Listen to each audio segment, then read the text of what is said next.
Un verano que nunca olvidaré. Era el verano de 2022, y decidí pasar unas semanas en la casa de campo de mis abuelos, un lugar que había sido parte de mi infancia. La casa estaba ubicada en un pequeño pueblo rodeado de bosques densos, y un lago que reflejaba las estrellas por la noche. Recuerdo que cada rincón de ese lugar tenía su propia historia, pero había algo en particular que siempre me había inquietado: el sótano. Desde niño, mis abuelos me habían advertido que nunca bajara allí solo. Es un lugar sagrado, decían, donde los ecos del pasado aún susurran. Sin embargo, mi curiosidad siempre había sido más fuerte que mi miedo, así que cuando llegué esa mañana de julio y sexta la puerta del sótano entreabierta, sentí una mezcla de emoción y terror.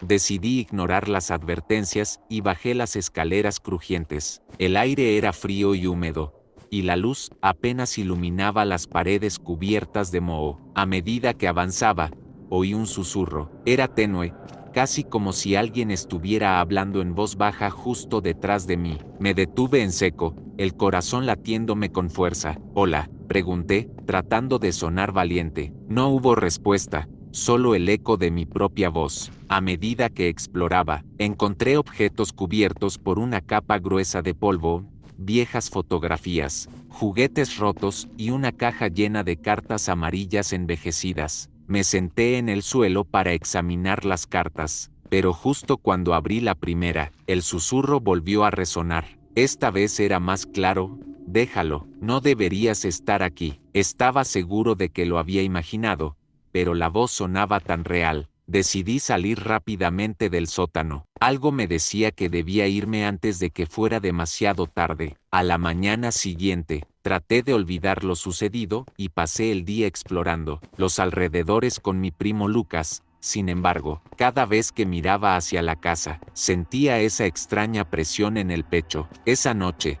mientras todos dormían, decidí regresar al sótano. La curiosidad me consumía. Bajé nuevamente las escaleras con una linterna en mano. Esta vez estaba decidido a descubrir qué estaba sucediendo. Al llegar al fondo, noté que las cartas estaban esparcidas por el suelo. Una sensación helada recorrió mi espalda al ver que parecían haber sido leídas recientemente. Tomé una carta al azar y empecé a leerla en voz alta.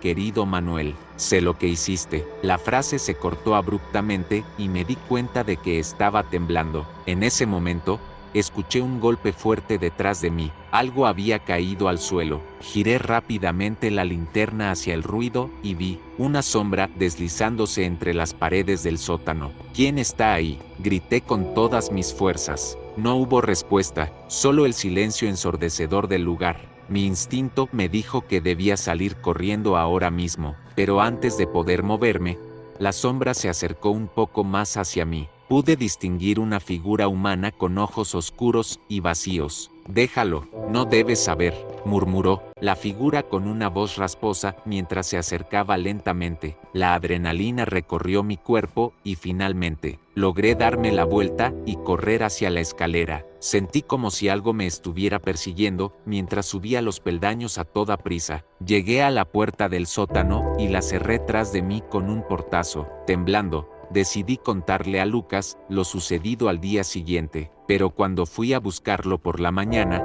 descubrí que no estaba en su habitación. Busqué por toda la casa sin éxito, hasta que finalmente encontré a mis abuelos, sentados en la sala con expresiones serias. «¿Dónde está Lucas?», pregunté confundido. Mis abuelos intercambiaron miradas antes de responder.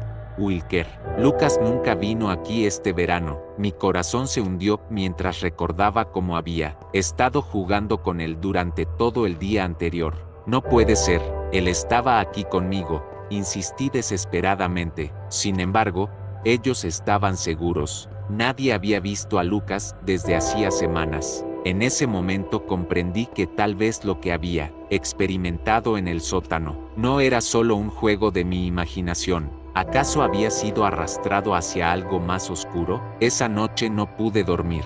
Los susurros parecían volver a llamarme desde el sótano cada vez más fuerte. «Déjalo, no debes saber», luchando contra mi miedo y mi creciente desesperación por encontrar respuestas sobre Lucas. Decidí enfrentar nuevamente mis temores. Bajé al sótano una vez más. Esta vez llevaba conmigo una cámara para grabar todo lo que sucediera. Mientras descendía las escaleras con cuidado, los susurros se intensificaron hasta convertirse en gritos ensordecedores. Vete, no estás preparado. Al llegar al fondo del sótano, vi algo aterrador. Una serie de figuras oscurecidas formaban un círculo alrededor del viejo sofá, donde solíamos jugar cuando éramos niños. Eran niños, pero sus rostros estaban distorsionados por el dolor. «Ayúdanos», gritaron al unísono mientras extendían sus manos hacia mí. Sentí como mi corazón se rompía al darme cuenta de lo que estaba sucediendo. Esos eran los espíritus atrapados allí por años debido a algún horror del pasado, relacionado con esa casa, y en medio del círculo vi a Lucas, inmóvil. Sin pensarlo dos veces corrí hacia él y lo abracé con todas mis fuerzas. «Lucas, despierta», grité mientras las figuras comenzaban a desvanecerse lentamente alrededor nuestro. De repente todo se volvió oscuro. No sabía si habíamos escapado, o si nos habíamos sumergido aún más dentro del horror del sótano. Cuando desperté horas después en mi cama, sintiéndome completamente agotado, pero libre de esas sombras malignas, supe que tenía mucho sobre lo cual reflexionar. Había cosas en este mundo más allá de nuestra comprensión, cosas que acechan bajo nuestras casas, esperando ser descubiertas. Y aunque nunca volví a ver a Lucas ni hablar sobre esa experiencia aterradora, siempre recordaré aquellos susurros, resonando dentro del sótano, vacío como un recordatorio, escalofriante sobre lo desconocido.